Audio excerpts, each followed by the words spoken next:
নমস্কাৰ। আজি আমি আহিছোঁ আমাৰ 13 নং বানটো প্ৰাথমিক বিদ্যালয়লৈ। এই বিদ্যালয়খন স্থাপিত হৈছিল 1890 চনতে। আজি 13 নং বানটো প্ৰাথমিক বিদ্যালয়ত বাৰ্ষিক অধিৱেশন অনুষ্ঠিত হৈছে 3 দিনীয়া কাৰ্যসূচীৰে। আহকচোন উপভোগ কৰোঁ।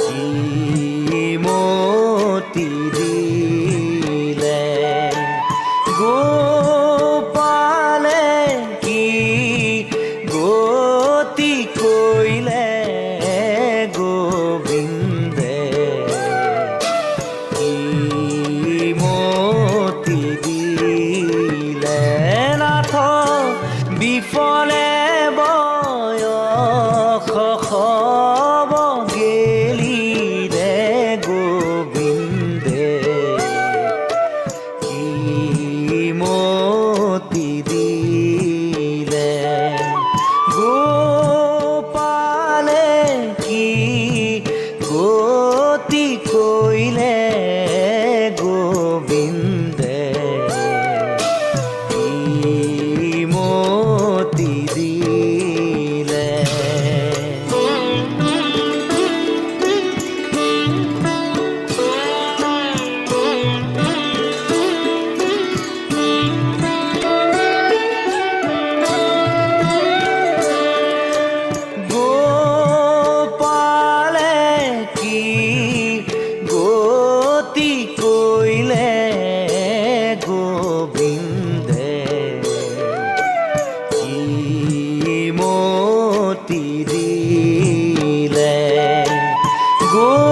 গোপালে কি গতি কইলে গোবিন্দ